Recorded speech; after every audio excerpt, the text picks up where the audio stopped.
What's up, YouTube? My name is Eric. If you're new to my channel, it's all about mental health, mental illness, suicide awareness, sobriety, just making sure that nobody goes alone in life. If you haven't clicked the like and subscribe button, click the like and subscribe button. I'd love to have you along for the journey. This video here is coping mechanisms to prevent self-harm. So, you know what? Stay tuned. It's a problem that we probably don't address enough, and hopefully this makes a difference for somebody.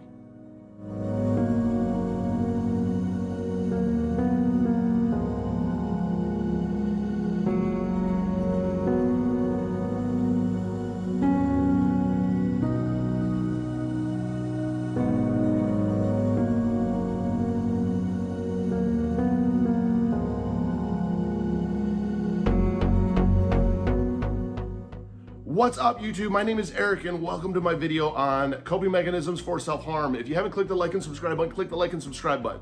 I'd love to have you along for the journey. I started a nonprofit organization and it was based around just peer-to-peer support, bridging the gap between a therapist and a crisis hotline with our Discord community, with a real-time chat community. I have the links all down below.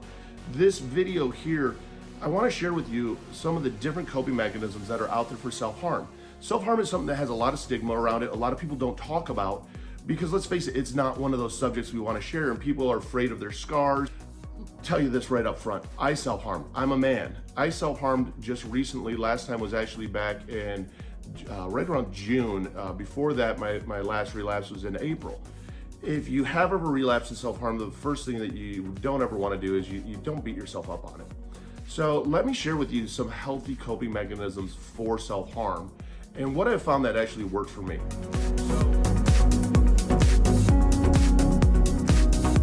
So the first one that really works for me, snap bands. If you have snap bands, put snap bands on. If you want to self-harm, snap your bands. It actually makes a difference. It gets your brain to focus off of it, because let's face it, when we're self-harming, we're stuck in our head and we need to feel, at least what I always was. Mine was failure driven or feeling that I'm not being listened to driven. Being ADHD, it made it very difficult, especially growing up, and before I found medication could help, that I wasn't being listened to. So I'd get really, really frustrated. I'd feel that I was stupid. I would start to degrade myself and I would self-harm. My self-harming was pretty much I would hit myself or I'd burn myself. Those were my two biggest forms of self-harm. If you snap a band on your wrist though, it does get your focus attention away. If you have a hairband, use a hairband. It's a form that gets our brain to focus off of our thoughts and onto our body, because let's face it, self-harm, part of it that almost infatuates our brain is the feeling of pain, that we have to feel pain in some sense. At least that's how it was for me.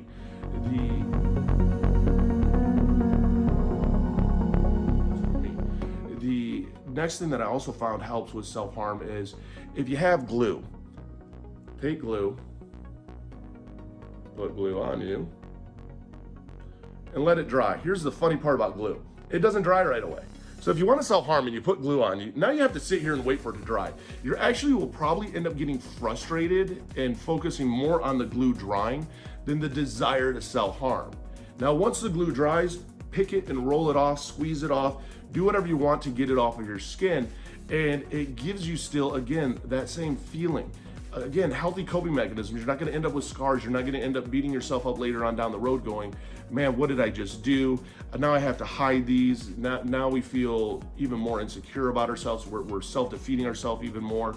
That's not the thing. Just remember that you've made it through 100% of your worst days, and whatever you're going through, you're not alone. I mean, that's the biggest thing we got to get into our heads, is that we're not alone. We feel so alone sometimes, but we're not. 1 in 4 people struggle with a mental illness. So let the glue dry and peel off the glue later on.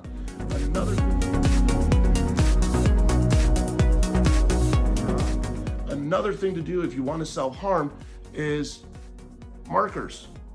Get markers. They got to be colored markers. I find out they're more stimulating, but draw on yourself where you want to self-harm.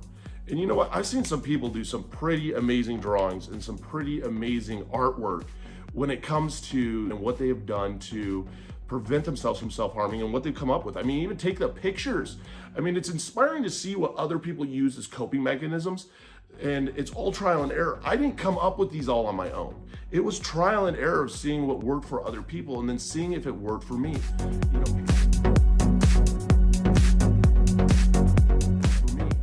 painting on yourself with a nail polish is also another example, because you get the visual stimulation that I found. Again, not a doctor, not a counselor, but I found that if I got the same visual stimulation that I did from like burning myself, I didn't have a scar and blisters and any of that, but I had something visually that I could see and have my attention focused to that as I'm trying to calm myself down from whatever had triggered me or got me to the point where I wanted to self-harm.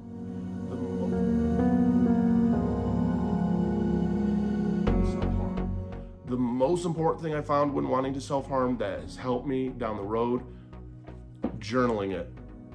And what I mean is, a lot of times people say, oh, journal it. Well, nobody ever explains what journaling is. Well, here's what it is.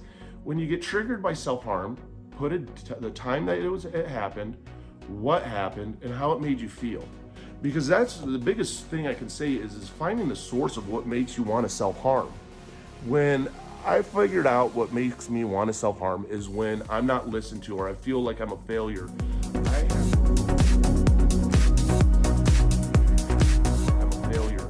I have to learn to walk away from those situations. The times that I've relapsed was because I didn't leave those situations and I stayed there, and it pushed me to that point of actually self-harming. So if you want to prevent the self-harming, you've got to find out what the triggers are. Find a doctor, find a counselor, a therapist even, to be able to help you determine what the triggers are and how to avoid them and to overcome them. And like in my case, I have to walk away. And I have also this other side of me that doesn't want to be rude and just walk away. But walking away makes a huge difference. Believe me, finding out what that trigger is helps prevent it so much.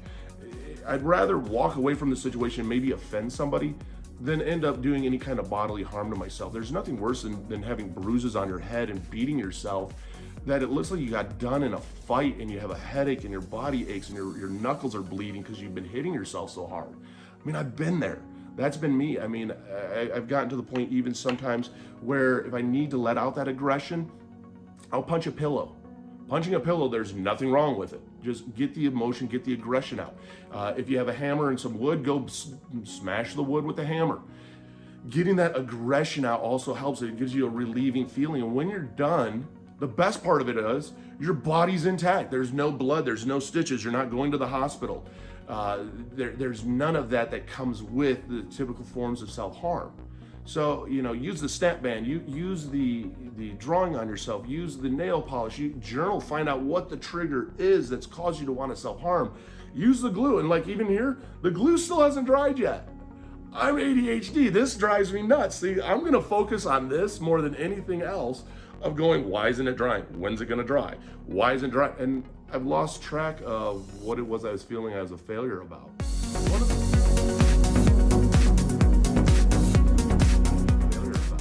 One of the other great things, I love ice.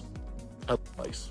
Ice has a lot of different healing and beneficial benefactors to it. And ice is overlooked a lot. One of the things that you can do is, if you want to self-harm, go over, here's my fridge, here's my ice tray. As you notice, if you ever see my videos on TikTok, my ice tray is always full. The reason my ice tray is always full is because I use ice for so much out there. What you do is this.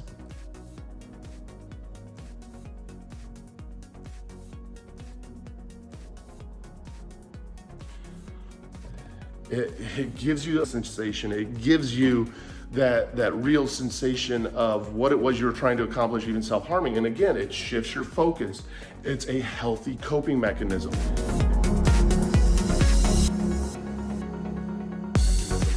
And you don't want to rely on these coping mechanisms to get you through everything. You really want to get with a doctor or a therapist to find out what the big triggers are for it and why.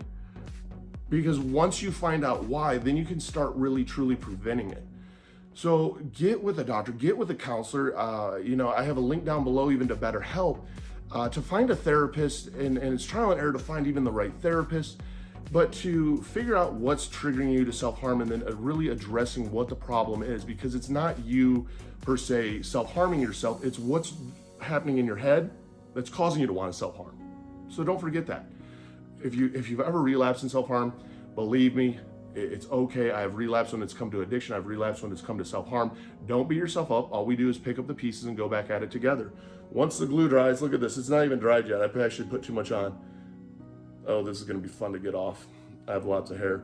But when you roll it in your hand and you actually peel it off, man, I'm going to have to smear it out even a little bit more so it dries quicker. But you start rolling it off with your fingers, and it gives you that same sensation. If you have hairy arms, I'm going to tell you this, with hairy arms, it gives you that same sensation because you're pulling out hair. So it is a great, healthy coping mechanism.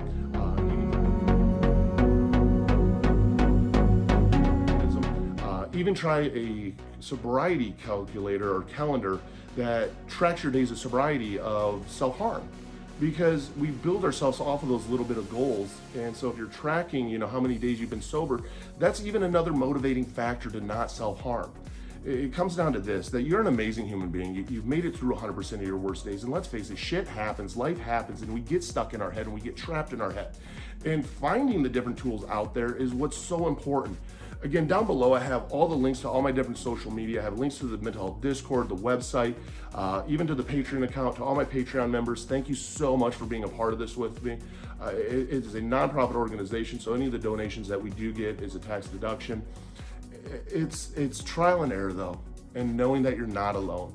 Because as soon as we feel alone and we're the only ones, a lot of times we get isolated in our head and we stop our trial and error and we struggle more. And you don't have to struggle. You don't have to struggle alone. So remember that.